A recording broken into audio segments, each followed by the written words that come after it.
My name is Alice, and that evening when I stepped into the restaurant, the warm golden light glinting off each crystal wine glass, I knew instantly I wasn't welcome. The rehearsal dinner for my sister-in-law Clarissa's wedding was held at an upscale Italian restaurant overlooking the Hudson River.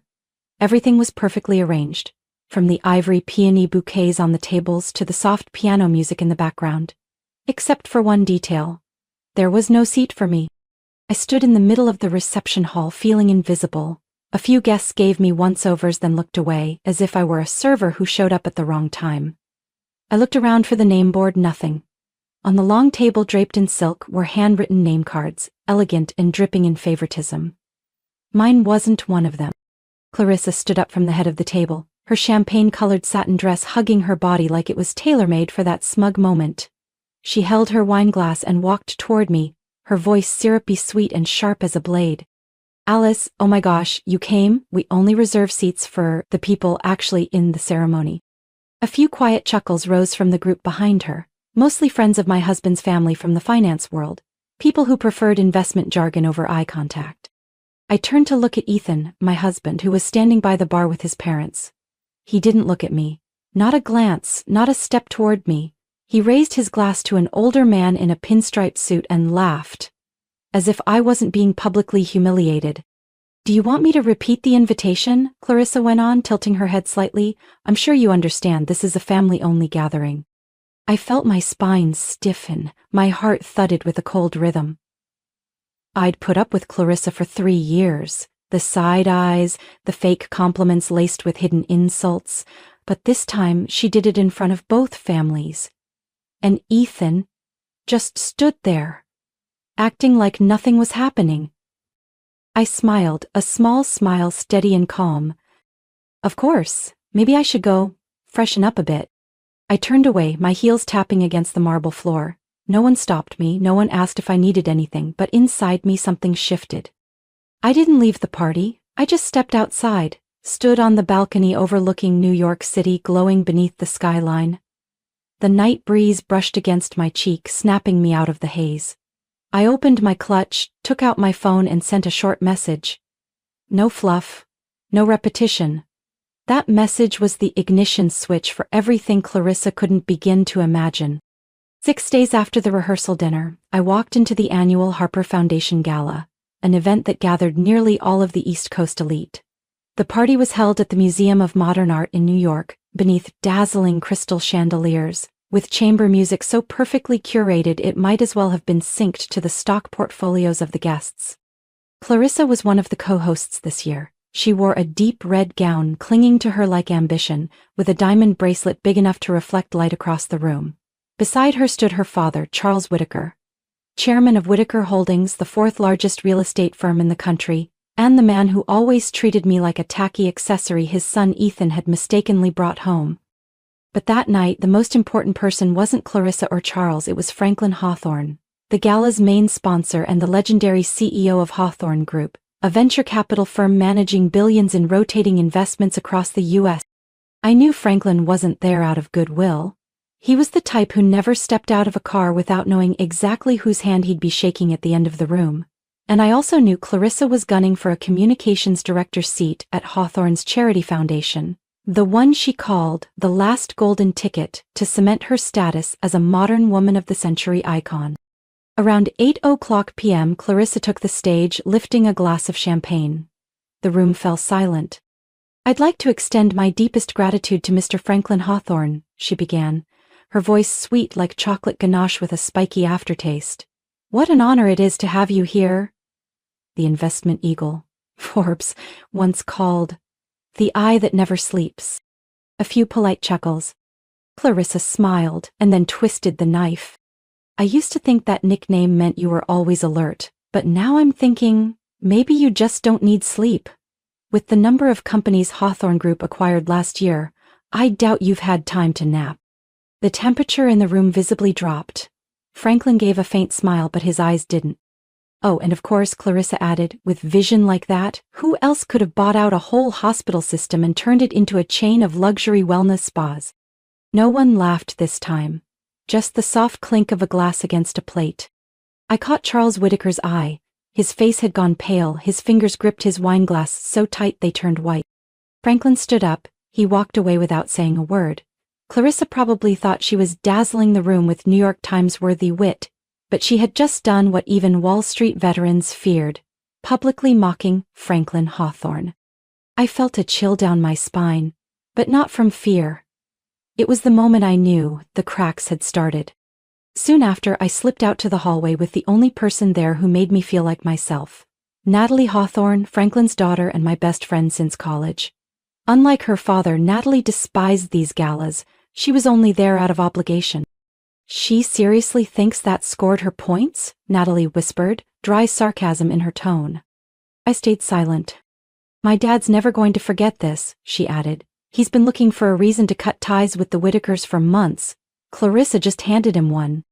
I looked at her. "You sure?" Natalie nodded. "He called legal the second he left the room. Trust me, that wedding, no honeymoon. They'll be spending their break plugging stock leaks." I glanced back inside. Clarissa was still smiling, smug like she'd just won a bidding war. She had no idea that toast was the first shot in a war. And this time, I wasn't just the one taking hits. I was ready. I used to think I'd never become the kind of person who plotted revenge.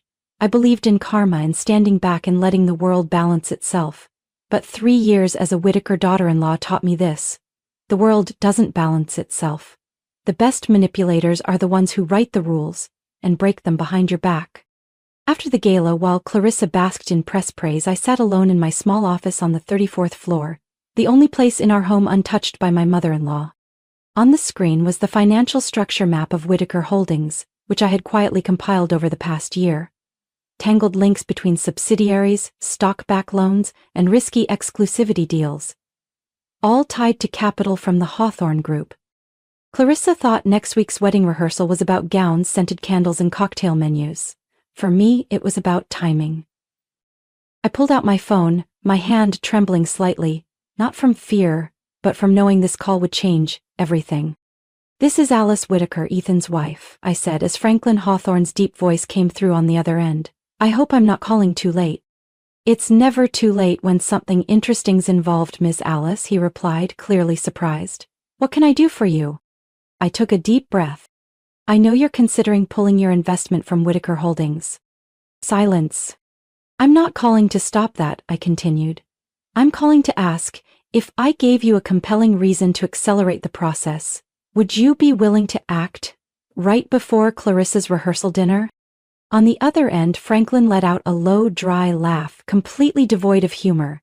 "I always knew you were smarter than you let on, but I didn't expect you to be this strategic." "I don't need recognition," I replied, voice steady. "I need you to act at the right moment." There was a long pause, then he said, "I'll call my legal team. And you should know, if this goes forward, there's no taking it back." "I'm not looking to take it back," I said. I hung up, my hand resting on a folder labeled Whitaker Confidential. Every page was a piece of my life over the past few years. The humiliation, the dismissal, the way I was looked through like a shadow in their family tree. I used to stay silent for Ethan, because I thought he wasn't like them. But the night Clarissa quietly erased my name from the table, and Ethan just stood there, smiling with a martini in his hand, I knew I had been alone for far too long. 2 days later, I met Natalie at a small cafe in Soho. She had traded her blazer for a cream turtleneck and a charcoal scarf, but the sharp glint in her eyes, that same look you'd expect from the daughter of a legendary investor, was still there. "He's already spoken with the board," Natalie said bluntly. "Funds will be pulled at exactly 8:00 p.m. Friday, right when Charles takes the stage." I nodded. That was the night of the rehearsal dinner. Charles would be standing in the center of the ballroom, in front of media, partners, and close family friends, boasting about a strategic alliance between Whitaker and a new investor, something he believed would relaunch his empire after 2 years of bad investments. "He trusts you," Natalie added, her voice low. "And me? I think you're dangerous and brilliant." I didn't smile. For the first time in years, I felt like I was in control of my own story. Clarissa had no idea that by choosing to humiliate me, she had created the one enemy she couldn't predict. Quiet, patient, and waiting for the right moment. And that Friday night, beneath glittering lights and the clinking of crystal wine glasses, A brand new chapter would begin, not the storybook bride chapter, but the first act of a crumbling empire. The next morning, the top headlines splashed across every financial outlet read, Whitaker Holdings plummets, Golden Alliance dissolves into thin air. Clarissa and Alexander's wedding, the one that had been hyped across every outlet for weeks, was cancelled by noon. No press release, no apology, just a short email sent to guests with the subject line, Tomorrow's ceremony will no longer proceed as planned. The Whitaker estate in Long Island, once decked out with a wedding tent, Tiffany chairs, and even a special fountain, now looked like an abandoned construction site. The event staff showed up before sunrise to dismantle everything. I stood on the second-floor balcony looking out at the backyard. Clarissa sat motionless on a white plastic chair, still in her silk robe. Her hair was loosely tied, her eyes swollen from lack of sleep and too many tears. But I knew she wasn't crying over love. Clarissa loved power, not the man beside her. And this morning she had lost both. That night Ethan came home still smelling of old wine and confusion. He closed the door gently, saying nothing. We sat across from each other at the kitchen table, the silence stretching long between us. Eventually he spoke first. I don't get it, what just happened? I looked him straight in the eye. I think you know better than anyone. Your family played with fire for too long. Ethan sighed, leaning back in his chair, eyes tired. Clarissa, she's spiraling. She lost her sponsorships, the media pulled coverage, all the fashion brands that sent dresses pulled out. Even the diamond jewelry she flaunted got recalled. Turns out it was bought using company accounts. I said nothing, I just poured more tea into his cup. My dad's being summoned for an internal hearing. Insider trading suspicions, he mortgaged most of his shares just weeks before the collapse. The board has temporarily removed his authority. Ethan spoke like he was narrating a documentary, like it had nothing to do with his own family. I recognized the shock. He hadn't yet realized where he stood in the rubble. Did you know this would happen? He asked slowly. No blame, just a sincere question. I looked down at the teacup in my hands, then answered softly, like a breath. I knew they'd pay a price. How steep that price would be was entirely their choice. A long silence passed. Ethan nodded, eyes still distant. It's strange. You're nothing like anyone else in this family, and maybe that's the only reason I still love you. I looked up. In his eyes was something new. Not fear, not disappointment, respect. For the first time in years within the Whitaker household, I wasn't being judged by where I came from or what school I went to. I was the one who stood up at the right moment and didn't lose her self-worth.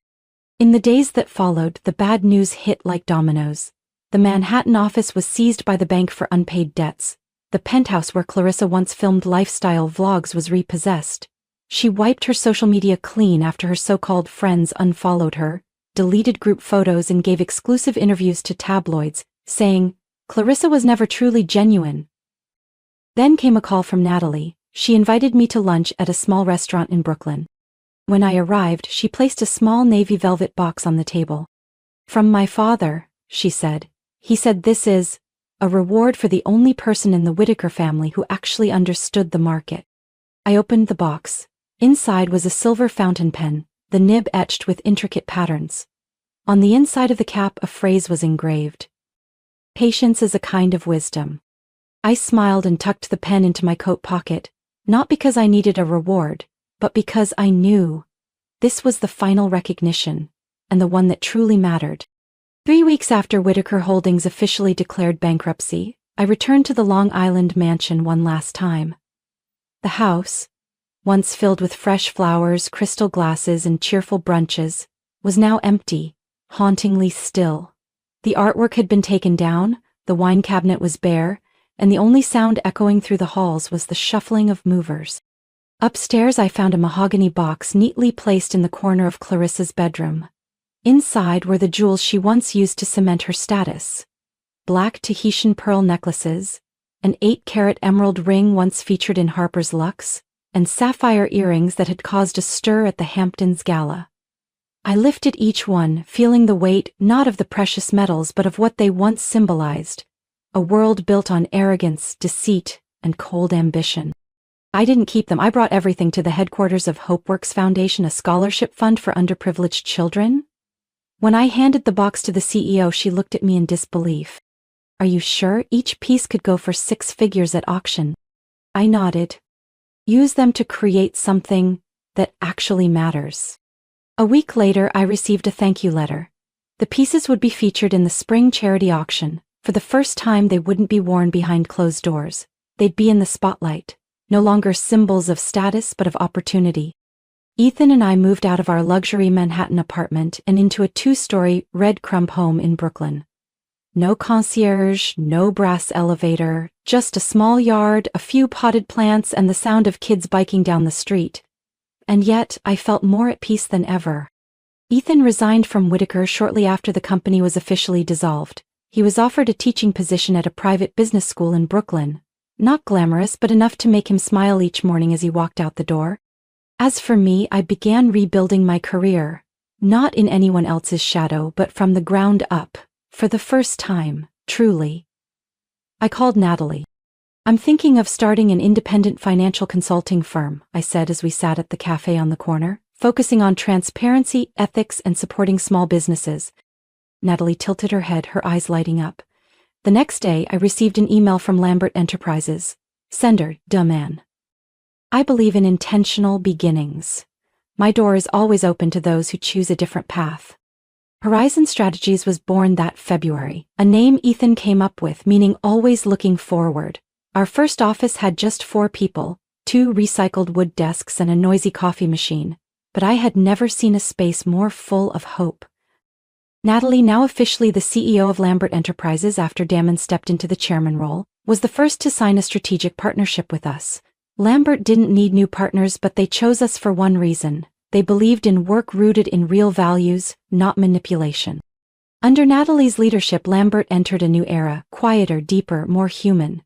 Meanwhile, Horizon began earning trust from family businesses, tech startups, and nonprofit organizations, those long ignored by the financial world dominated by names like Whitaker.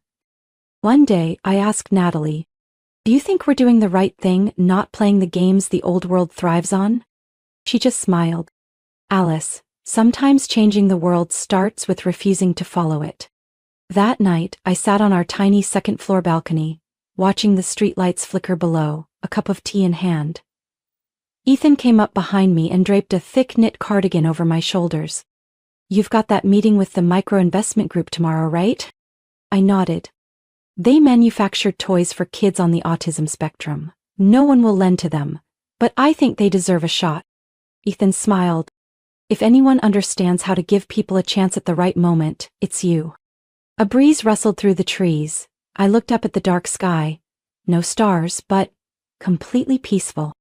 3 months after Horizon Strategies officially launched, I received an unexpected call from an international number. When I picked up, I heard Charles Whitaker's voice. Lower, raspier, and surprisingly stripped of arrogance. "Alice, thank you for picking up. I'm not calling to ask for anything. I just wanted to say, I was wrong." I said nothing, not out of anger, but surprise. This was the man who once looked at me like I was the only stain on his family's perfect portrait. "I'm living with my brother in Vermont," he continued, "doing freelance consulting, writing strategic reports for a few startups. They don't know I once ran a billion-dollar company. They just see an old man who listens." His voice hesitated for a moment, then continued. "I thought I taught Clarissa everything she needed, but I never taught her how to lose. And then she lost, the hard way. Now, she's starting over." I had heard about Clarissa. After being cut off by her friends and abandoning her social media, she was sent to a finishing school in Lausanne, Switzerland, a place that trained heiresses in poise and silence. Not everyone would understand, but I did. For Clarissa, it was a psychological sentence. Charles sighed. "I don't expect forgiveness. But if someday you think I'm worth it, let me know." The call ended in silence, but for me it was a quiet closure. No resentment, no debts to settle. Just a man learning how to step down from his throne on his own feet. That spring, Zoe sent a wedding invitation to Ethan and me. The ceremony took place in a small garden at the Museum of Modern Art, the place where they first met during a charity fundraiser. No ball gown, no drone cameras, just an intimate gathering of close friends under blooming cherry blossoms. Zoe wore a simple white silk dress, holding hands with James, a literature professor at NYU she had once sat next to at a cultural symposium. No prenups, no investors in sight. Just honest, gentle glances between two people who never expected to find each other in a city this loud. Ethan and I sat in the second row next to DeMann, now retired from the spotlight but still sharp-eyed as ever. As Zoe reached the end of the aisle, I heard him whisper, "For the first time in my life, I'm investing in something that doesn't need a return." Ethan held my hand under the table. Without saying a word, I knew exactly what he was thinking. We had weathered the storm. Not to return to what was, but to discover a version of us that was new. One with no shadow of Clarissa, no pressure from the Whitaker name, just us. When the party ended, Zoe pulled me aside into a corner of the garden. "I still have the letter you sent last year. The one where you said you wanted to change how the world treats those seen as not good enough. You did it, Alice." I chuckled softly. "Not quite, but I've learned I no longer need anyone else to define me." Zoe handed me a small box. Inside was a delicate necklace with a compass pendant. "To remind you, the right direction isn't always marked on someone else's map." That night, as Ethan and I returned to Brooklyn, light rain had just fallen. We stood by the window watching droplets collect on the glass. Everything felt still, peaceful. Ethan placed a hand on my back. "You know something? I never thought I'd be happy walking away from the old world, but because of you, I've learned how to begin a new chapter." I smiled and rested my head on his shoulder. "I don't need fame, I don't need applause. What I have and choose to hold on to is a life that's real. A life where I don't have to ask anyone's permission to exist, where I can build good things in my own way. And if someone asks what I did to change everything, I'll say this: I simply waited for the right moment and didn't miss it. My story didn't begin with power or status. It began with silent years of being overlooked. But in that silence, I learned to observe, to wait, and to reclaim my worth with clarity and resolve. Today, I live a life not defined by the name on a gate, but by the values I create each day. Justice was served, not with noise, but with the quiet strength of someone who knows she no longer has anything to prove. What do you think of Alice's choices and the transformation of those who once looked down on her? Share your thoughts below, and don't forget to follow the channel for more emotional, unexpected, and inspiring family stories.